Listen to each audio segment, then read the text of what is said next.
All right, this is the fourth video that we're doing in this series. And in this one, what we're going to discuss is the fact that many earthly authorities are self-defined. They even intentionally limit themselves. By way of a little bit of recap, we've established that all authority on earth and in heaven is God's authority. Jesus said that. Therefore, every institution of authority on earth that is God ordained only has its authority by derivative from God. And he has put those things in place, the ones that he did put in place. He put them in place so that they can rule in his place to bring order to human society. And those three spheres that God has instituted are the family, the church, and the state. They're the three main spheres of God's delegated authority. And those systems are only acting with their legitimate authority when they are upholding God's rules. So, if we turn to Romans 13, verses 3 and 4, we're going to see this play out.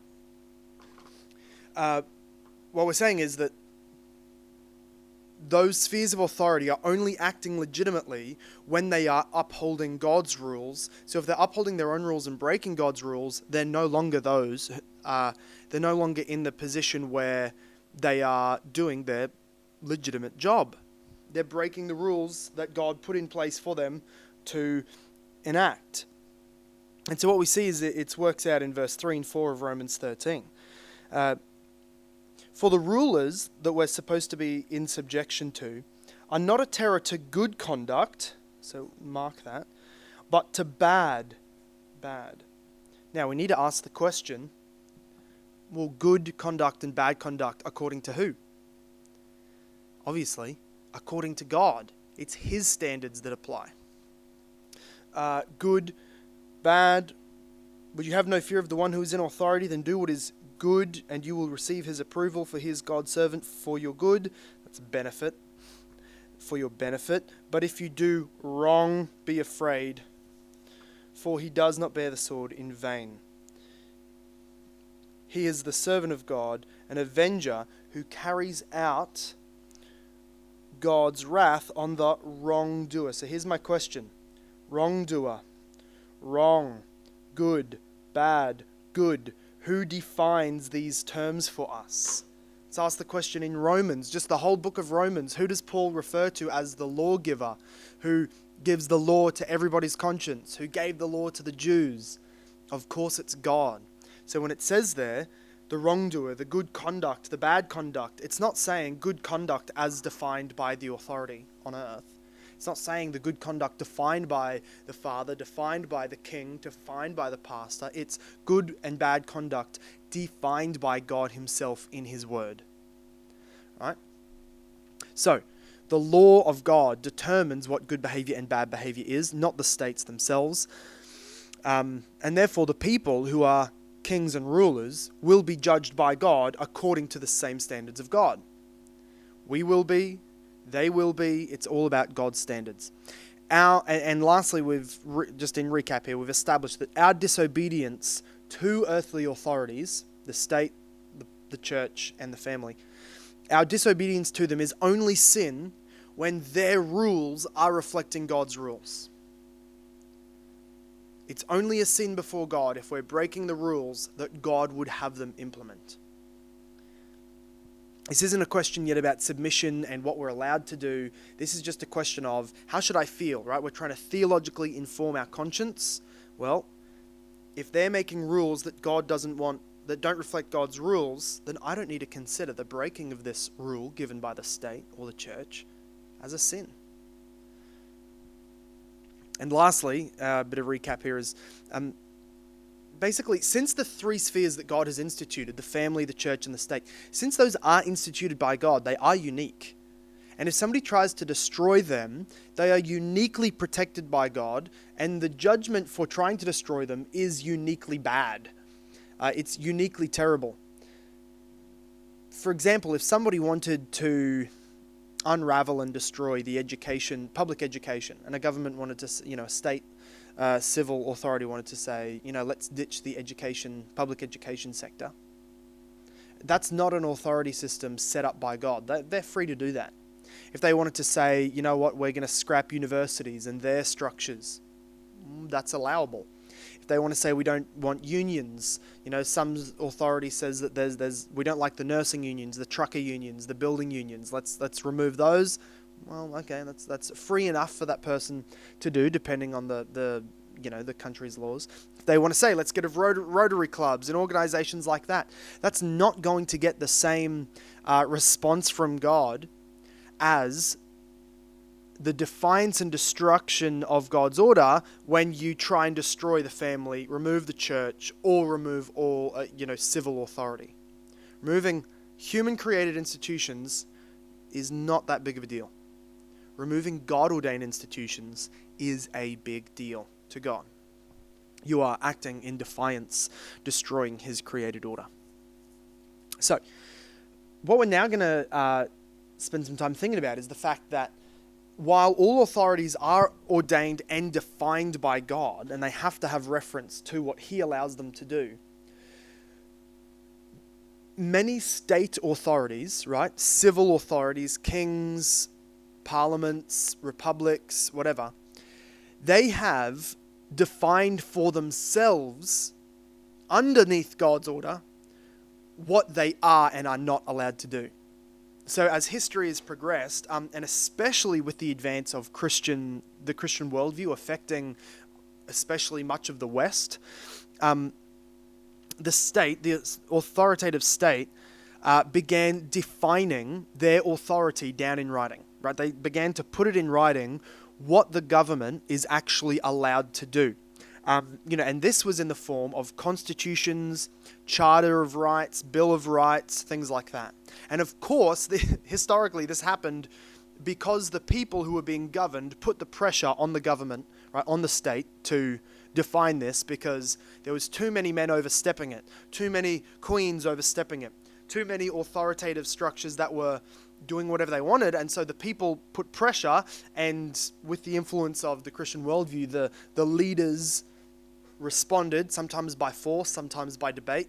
They responded and said, okay, let's define what the king, what the parliament, what the state authority is allowed to do. And these took strides because of the biblical understanding of sin. The reason that this moved forward like that, especially post-Reformation, or around Reformation time, the reason is because with the Christian worldview, humans had a biblical understanding of sin, an accurate understanding of sin. And when you understand sin, you understand that God gave government to keep that sin at bay. You don't just want a million people on an island running chaos. That's anarchy. God put in civil authorities to keep anarchy at bay. Well, what do you do with that when you realize that the people that God put in authority are also those sinful anarchists who have the same sin problem as the zealot and the terrorist and the anarchist? Then you start realizing, human authority, as we've said, is not ultimate and is not itself a solution. Human authority that acts according to God's defined roles and rules does actually help humankind. So that's something they understood. They also understood that God has established human value through the image of God placed on every human, and God has established individual freedom under God to people. Humans have freedom. We read in 1 Peter, do not treat yourselves, let other people treat you as slaves. You're not that. You are free. Humans are free. They have the right to liberty. Therefore, God's law would punish with capital punishment those who would steal another human being and sell them as a slave. That's part of the image of God, is that they have a right to life and they have a right to freedom. And so that's what informed these the authorities self-defining and putting down into written constitutions and bills of rights what they are and aren't allowed to do. And of course, with that came one of the other things that brought that about was the people's understanding, especially in Christian nations, the understanding that every authority is ultimately under God and has to give account. So we see a biblical example of this in Acts chapter 25. And I'm going to turn there. You can turn there if you're following along. In Acts chapter 25, we see Paul under accusation in the court of law. People are bringing all sorts of false charges against him that they could not prove, but they're all piling up. And you know how it works. If enough people say false accusations, you start believing some of them at least. This many people can't be wrong. Obviously there were. But anyway, it says in verse 10, Paul said, "I am standing before Caesar's tribunal, where I ought to be tried. To the Jews I have done no wrong, as you yourself know very well. If then I am a wrongdoer and have committed anything for which I deserve to die, I do not seek to escape death," right? He believed in justice. If I've done the wrong thing, punish me. That's the civil authorities God has put in place over me, like I wrote down in Romans 13. But if there is nothing to the charges against me, no one can give me up to them. Right? You hear what he says? I believe in justice. So if I've done wrong, punish me. But if I have not, then I will not submit myself to wrongdoing. Some people would say, Paul, go and read Romans 13. You're supposed to just submit to the authority government, right? The authorities that are at play. So just submit to what they're saying to you. No, he's saying if they're not being right, if they're doing the wrong, then I should not sit down and obey that. He therefore then says in verse 11, I appeal to Caesar. And Festus says, to Caesar you have appealed, to Caesar you shall go.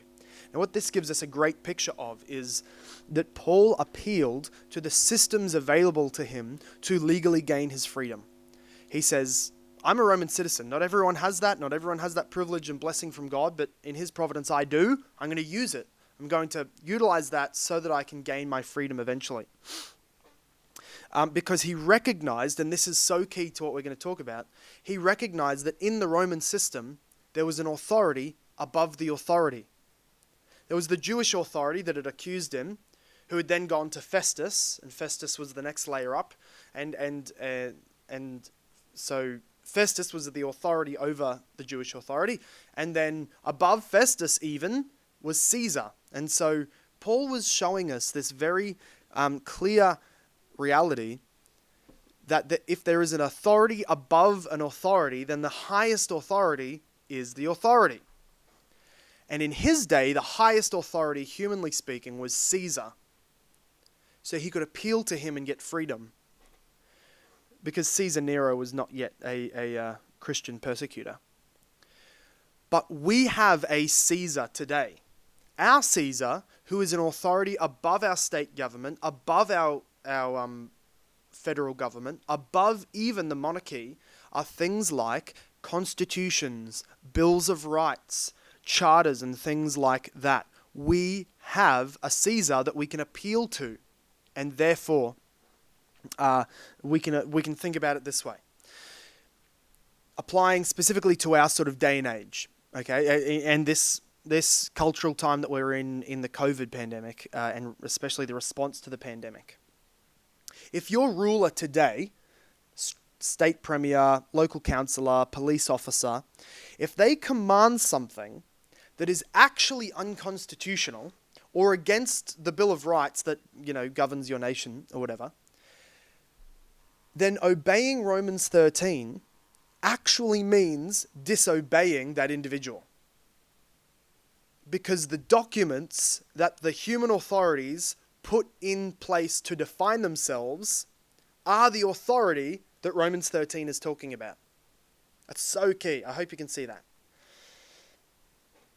The authority above our authority is the bills of rights, the constitutions and things like that, because they have been established long ago by God's grace through men and women because they knew the reality of human sin to always try and grab more power. So we should thank God for the historical developments in the past that gave us the freedoms that we have today. That is not privilege that we should be sorry for. We should thank God for living in the Western world that we live in the wake of Christian influence. And we should thank God for the people who lost their lives for those freedoms, because freedom is never free. Freedom is never free. It always comes at a huge cost. Hundreds, thousands of people have shed their blood to gain the West, the political freedom that we currently have for individuals. And we are allowed to give up those rights for the sake of love. Giving up those rights for the sake of love is not sin.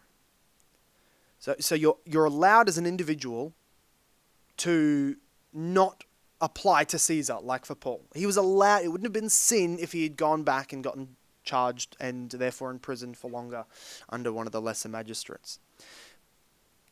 But we are responsible for carrying on the blessing of common grace that God has poured out on our country or our community or nation or whatever. What God has given and what others have worked and died for, which is our freedoms as Australian citizens, for example, we should not let those go. We are responsible for carrying them, and therefore we should not let them fall by the wayside. We should not let them slip out of our hands as a generation or as a nation so that they're gone. We can give it up for love, but we don't let go of it because of fear. And we don't let ourselves lose these freedoms altogether. We cannot forget that you may feel like you're doing the loving thing sometimes by giving up your freedom and giving up your right as a citizen, and that's allowable, that's not sin. But we shouldn't demand this of everybody, that would be sin. And we shouldn't forget also that we need to be careful with how much ground we give up to reigning authorities, because we as Christians, especially Calvinists, if you're a reformed person like I am, that human nature, total depravity in authorities and rulers, even in Christian rulers, the sin tendency is to grab more power, silence more of the weak, oppress more of the vulnerable, and take more and more authority for themselves. So it's our responsibility to not let tyranny run wild, and that is what the next video is about.